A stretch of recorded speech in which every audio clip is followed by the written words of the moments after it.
ವ್ಯಾಸಂಗಕ್ಕೆ ಅಂತ ಅಮೆರಿಕಕ್ಕೆ ತೆರಳಿದಂತಹ ಕನ್ನಡಿಗ ವಿದ್ಯಾರ್ಥಿ ಕ್ಯಾಲಿಫೋರ್ನಿಯಾದಲ್ಲಿ ಹೆಣವಾಗಿ ಪತ್ತೆಯಾಗಿದ್ದಾನೆ. ಒಂದಲ್ಲ ಎರಡಲ್ಲ 6 ದಿನಗಳ ನಂತರ ಮೃತದೇಹ ಪತ್ತೆಯಾಗಿದ್ದು, ಇದು ಆತ್ಮಹತ್ಯೆನ, ಕನ್ನಡಿಗನ ಕೊಲೆನ ಅನ್ನುವಂತಹ ಅನುಮಾನ ಕೂಡ ವ್ಯಕ್ತವಾಗ್ತಾ ಇದೆ. ಆ ಬಗ್ಗೆ ವರದಿ ಇದೆ, ನೋಡ್ಕೊಂಡು ಬನ್ನಿ.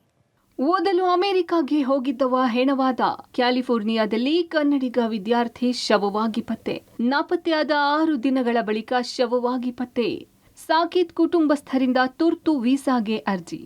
ಅಮೆರಿಕದ ಕ್ಯಾಲಿಫೋರ್ನಿಯಾದಲ್ಲಿ ಕಳೆದ 6 ದಿನಗಳಿಂದ ನಾಪತ್ತೆಯಾಗಿದ್ದ ಕರ್ನಾಟಕದ ವಿದ್ಯಾರ್ಥಿ ಸಾಕೇತ್ ಶ್ರೀನಿವಾಸಯ್ಯ ಶವವಾಗಿ ಪತ್ತೆಯಾಗಿದ್ದಾನೆ. ಕರ್ನಾಟಕ ಮೂಲದ 22 ವರ್ಷದ ಸಾಕೇತ್ ಶ್ರೀನಿವಾಸಯ್ಯ ಮದ್ರಾಸ್ ಐಐಟಿಯಲ್ಲಿ ಪದವಿ ಪಡೆದಿದ್ದ.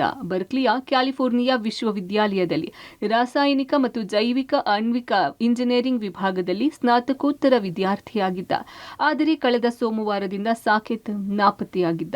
ಆದ್ರೀಗ ಸಾಕೇತ್ ಮೃತದೇಹ ಪತ್ತೆಯಾಗಿರುವುದರ ಬಗ್ಗೆ ಸ್ಯಾನ್ ಫ್ರಾನ್ಸಿಸ್ಕೋದಲ್ಲಿರುವ ಭಾರತೀಯ ರಾಯಭಾರಿ ಕಚೇರಿ ಮಾಹಿತಿ ನೀಡಿದೆ. ಸಾಕೇತ್ ಕಣ್ಮರೆಯಾದ ನಂತರ ಟಿಲ್ಡೆನ್ ಪ್ರಾದೇಶಿಕ ಉದ್ಯಾನವನದ ಬಳಿಯ ಮನೆಯ ಬಳಿ ಪಾಸ್ಪೋರ್ಟ್ ಮತ್ತು ಲ್ಯಾಪ್ಟಾಪ್ ಹೊಂದಿದ್ದ ಬ್ಯಾಗ್ ಪತ್ತೆಯಾಗಿತ್ತು.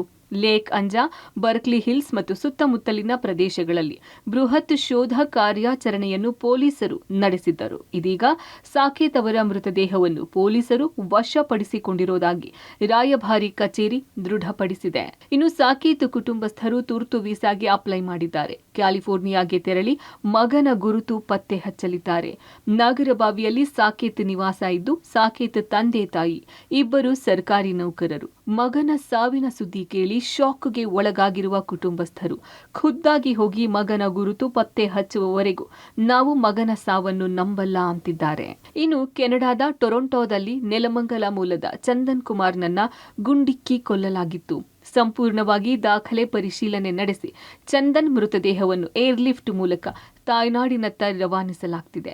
ಸೋಮವಾರ ಚಂದನ್ ಮೃತದೇಹ ದೆಹಲಿಗೆ ಬಂದು ನಂತರ ಬೆಂಗಳೂರಿಗೆ ಬರಲಿದೆ. ಚಂದನ್ ಮೃತದೇಹ ಹಸ್ತಾಂತರ ಬಳಿಕ ತ್ಯಾಮಗುಂಡ್ಲುವಿನ ಚಂದನ್ ನಿವಾಸದಲ್ಲಿ ಅಂತಿಮ ದರ್ಶನಕ್ಕೆ ವ್ಯವಸ್ಥೆ ಮಾಡಲಾಗಿದೆ.